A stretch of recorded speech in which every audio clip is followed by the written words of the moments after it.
ಗೋಷ್ಠಿಯನ್ನು ಕರೆದ ಉದ್ದೇಶ ರಾಜ್ಯದಲ್ಲಿ ಕಾಂಗ್ರೆಸ್ ಸರ್ಕಾರ ಬಂದಾಗಿನಿಂದಲೂ ಅಭಿವೃದ್ಧಿ ಎಂಬುದು ಮರೀಚಿಕೆಯಾಗಿದೆ. ಕೇವಲ ಸುಳ್ಳು ಅಂಕಿಅಂಶಗಳನ್ನು ಕೊಡುವ ಮೂಲಕ ಜನರನ್ನು ದಿಕ್ಕು ತಪ್ಪಿಸ್ತಾ ಇದ್ದಾರೆ. ಖಜಾನೆ ಖಾಲಿಯಾಗಿದ್ದರೂ ಭರವಸೆ ನೀಡುತ್ತಾ ರಾಜ್ಯವನ್ನು ಕತ್ತಲ ಕಡೆ ಒಯ್ಯಾಕೈತಾರೆ. ಇವತ್ತು ಮುಖ್ಯಮಂತ್ರಿ ಸಿದ್ದರಾಮಯ್ಯನವರು ನಿನ್ನಿನ ದಿನ ಅಂದರೆ 24/2/2026 ಮಾತನಾಡುತ್ತಾ ಸರ್ಕಾರದ ಅವಧಿಯಲ್ಲಿ ತಮ್ಮ ಸರ್ಕಾರದ ಅವಧಿಯಲ್ಲಿ 40,000ಕ್ಕೂ ಹೆಚ್ಚು ಹುದ್ದೆಗಳನ್ನು ಭರ್ತಿ ಮಾಡಿದ್ದೇವೆ ಅಂತಕ್ಕಂಥ ಸುಳ್ಳು ಹೇಳಿಕೆಯನ್ನು ಕೊಟ್ಟಿದ್ದಾರೆ.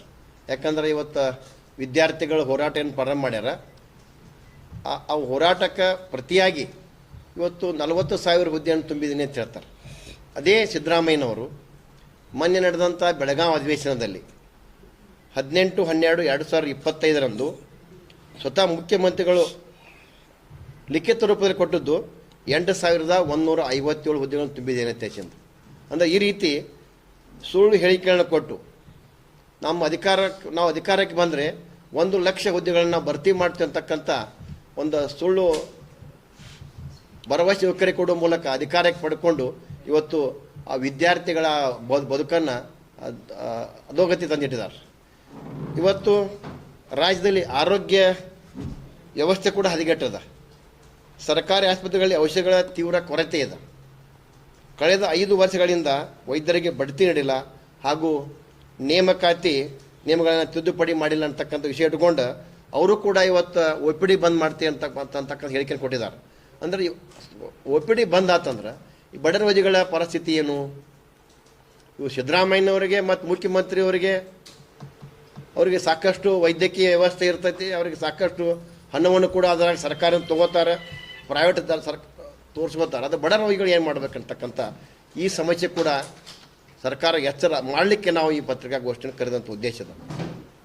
ಇವತ್ತು 2011 ಇರ್ಬೋದು, 2014 ಇರ್ಬೋದು, 2017, 2020ರಲ್ಲಿ KPSC ಪರೀಕ್ಷೆಯಲ್ಲಿ ಪಾಸಾದ ಅಭ್ಯರ್ಥಿಗಳಿಗೆ ನೌಕರಿ ಪ್ರಕ್ರಿಯೆಯನ್ನು ಪೂರ್ಣಗೊಳಿಸಿದ್ದು ಯಡಿಯೂರಪ್ಪನವ್ರ ಸರ್ಕಾರ, ಭಾರತೀಯ ಜನತಾ ಸರ್ಕಾರ.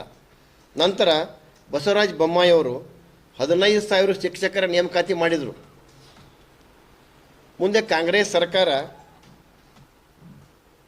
ನೇಮಕಾತಿ ಪ್ರಕ್ರಿಯೆ ಮುಗಿಸಿದ್ರು. ಕಾಂಗ್ರೆಸ್ ಸರ್ಕಾರ ಬಂದು ಇಲ್ಲಿವರೆಗೂ ಕೂಡ ಅದ್ರ ಬಗ್ಗೆ ಚಕಾರ ಎತ್ತಾ ಇಲ್ಲ. ಇವತ್ತು ಬೆಂಗಳೂರಲ್ಲಿ ಕೂಡ 13,000 ಪೌರ ಕಾರ್ಮಿಕರ ತಾತ್ಕಾಲಿಕ ಉದ್ಯೋಗವನ್ನು ಇವತ್ತು BJP ಸರ್ಕಾರ ಕಾಯಂ ಮಾಡಿತ್ತು.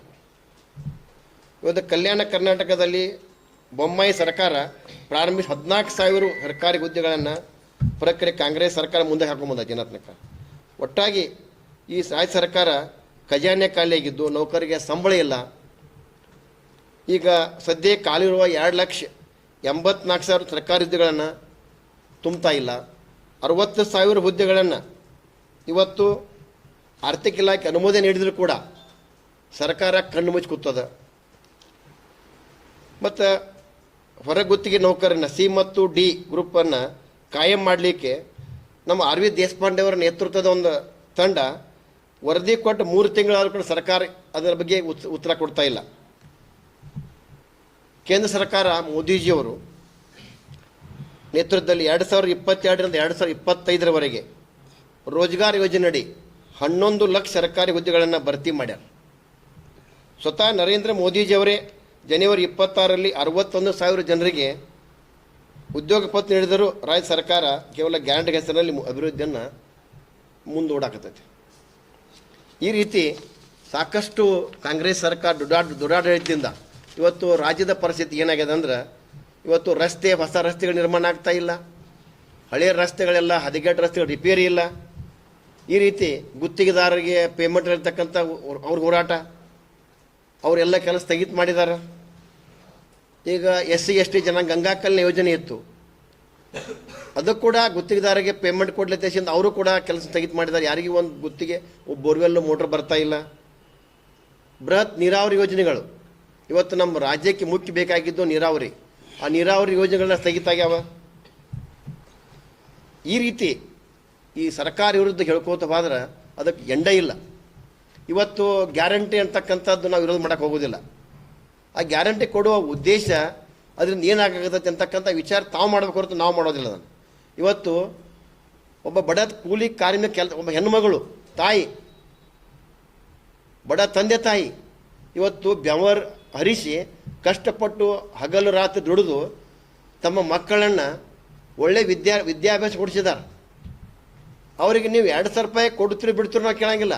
ಅವ್ರಿಗೆ ಕೊಡ್ತಕ್ಕಂಥ 2,000 ರೂಪಾಯಿಗಿಂತಲೂ ಆ ಮಕ್ಕಳ ಭವಿಷ್ಯ ಬೇಕಾಗಿತ್ತು ಅವರಿಗೆ. ಈ ರೀತಿ ನೀವು ಮಾಡ್ತಕ್ಕಂಥ ಈ ನಮ್ಮ ರಾಜ್ಯವನ್ನು ಇವತ್ತು ನೀವು ದಿವಾಳಿ ಮಾಡ್ತಕ್ಕಂಥ ಏನು ನಡೆಯದ ನಿಮಗೆ ಕುರ್ಚಿ ಮಾತ್ರ ಮುಖ್ಯದ. ಕುರ್ಚಿಗಾಗಿ ನಿಮ್ಮ ಜೀವನವನ್ನು ನೀವು ನಮ್ಮ ರಾಜ್ಯದ ಜನರನ್ನು ಬಲಿ ಕೊಡ್ತಾ ಇದ್ದೀರಿ.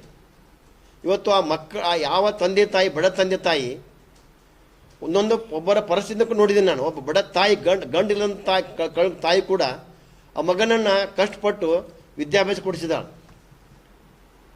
ಅಂಥ ಮಕ್ಕಳ ಪರಿಸ್ಥಿತಿಯನ್ನು ಕೂಡ ತಾವು ಗಮನದಲ್ಲಿ ಇಡ್ತಾ ಇಲ್ಲ. ಆದ್ದರಿಂದ ಈ ಕಾಂಗ್ರೆಸ್ ಸರ್ಕಾರವನ್ನು ಎಚ್ಚರಿಸಲಿಕ್ಕೆ ಈ ಬೇಗನೆ ಈ ಎಕ್ಸಾಮ್ ವಿದ್ಯಾರ್ಥಿಗಳ ಭವಿಷ್ಯಕ್ಕೆ ಶಿಕ್ಷಣವನ್ನು ಮುಗಿಸಿದಂಥ ವಿದ್ಯಾರ್ಥಿಗಳಿಗೆ ಅವರಿಗೆ ಭವಿಷ್ಯ ನಿರ್ಮಾಣ ಸರ್ಕಾರ ಎಚ್ಚರಿಸಲಿಕ್ಕೆ ನಾವು ಪತ್ರಿಕಾಗೋಷ್ಠಿಯನ್ನು ಕರೆದೀವು. ಮುಂದಿನ ವಿಷಯವನ್ನು ನಮ್ಮ ಸುರೇಶ್ ಬರಾದ್ ಸರ್ ತೋತಾರೆ. ನಾವು ಅದು ತನಿಖಾ ಹಂತದಲ್ಲಿದೆ, ಅದು ಮಾಡಿದ್ರು ತಪ್ಪು ಅಂತಕ್ಕಂಥದ್ದನ್ನು ಒಪ್ಕೋತಾ ಇದ್ದೀವಿ. ಆದರೆ ಇನ್ನೊಂದು ವಿಷಯ, ಈ ST ನಿಗಮದ ಹಣ 187 ಕೋಟಿ ರೂಪಾಯಿಯನ್ನು ದುರ್ಬಳಕೆ ಮಾಡಿದ ನಾವು ಆರೋಪ ಮಾಡಿದ್ದೀವಿ ಭಾರತೀಯ ಜನತಾ ಪಕ್ಷ. ಅವಾಗ ಮಾನ್ಯ ಮುಖ್ಯಮಂತ್ರಿ ಸಿದ್ದರಾಮಯ್ಯನವರೇ ವಿಧಾನಸೌಧದೊಳಗೆ ಒಪ್ಕೊಂಡ್ಬಿಟ್ರು. ಈ ರೀತಿ ಅವಕ್ಕೆ ಪ್ರೂಫ್ ಸಮೇತ ಕೊಟ್ಟಿದ್ದೀವಿ. ಅವಕ್ಕೂ ಕೂಡ ಅವರು ಸರಿಯಾಗಿ ಇನ್ನೂ ತನಿಖೆ ಆಗಿ ಹಣದ ಬಗ್ಗೆ ಪರಿಪೂರ್ಣ ಮಾಹಿತಿ ಕೊಡೋಕ್ಕತ್ತಿಲ್ಲ. ಇವತ್ತು ಗ್ಯಾರಂಟಿ ಯೋಜನೆ 5,000 ರೂಪಾಯಿ ಹಣವನ್ನು ಅದ್ರ ಬಗ್ಗೆ ಇನ್ನೂ ನಮಗೆ ಬಿಡ್ರಿ, ನೀವು ಜನಸಾಮಾನ್ಯರಿಗೆ ಕೊಡ್ಬೇಕಲ್ಲ, ಅದಕ್ಕೂ ಇಲ್ಲ. ಮತ್ತು ಗ್ಯಾರಂಟಿ ಈಗ ಮತ್ತೆ 3-4 ತಿಂಗಳಿಂದ ಗ್ಯಾರಂಟಿ ಹಣನೂ ಕೂಡ ಬರೋಕತ್ತಿಲ್ಲ. ಈ ರೀತಿ ಇದಕ್ಕೆ ನನ್ನ ಒಂದು ಅಭಿಪ್ರಾಯ, ಈ ಲಂಚ ಅಂತಕ್ಕಂಥ ಏನದಲ್ಲ, ಇದಕ್ಕೆ ತಂದೆ ತಾಯಿ ಯಾರಂದ್ರೆ ಕಾಂಗ್ರೆಸ್ಸೇ. ಇದು ಅವ್ರ ಆಡಳಿತ ಹುಟ್ಟಿದ್ದು. 40% ಆರೋಪ ಮಾಡಿದಾಗ ಅವರು ಡಿಫ್ರೆಂಟ್ ಆಗಿ ಒಂದು ಅಭಿಯಾನ ಮಾಡಿದ್ರು, ಹೋರಾಟ ಮಾಡಿದ್ರು, ಜನರಿಗೆ ಒಂದು ತಲುಪುವಂತ ಕಾರ್ಯಕ್ರಮ ಮಾಡಿದ್ರು.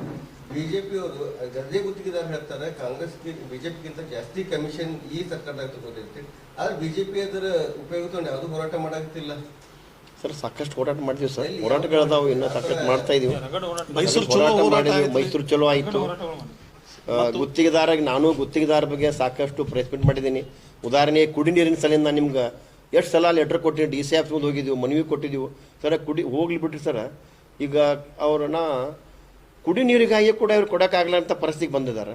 ಇವತ್ತು ಇಲ್ಲಿ ಬಿಜಾಪುರದ 40 ಸ್ಕೀಮ್ ಅದಾವೆ ಕುಡಿ ನೀರಿನ. 40 ಸ್ಕೀಮ್ ಇಲ್ಲ ಅಂದರೆ ನೀರಿಲ್ಲ ಬಿಜಾಪುರ ಜಿಲ್ಲೆಗೆ.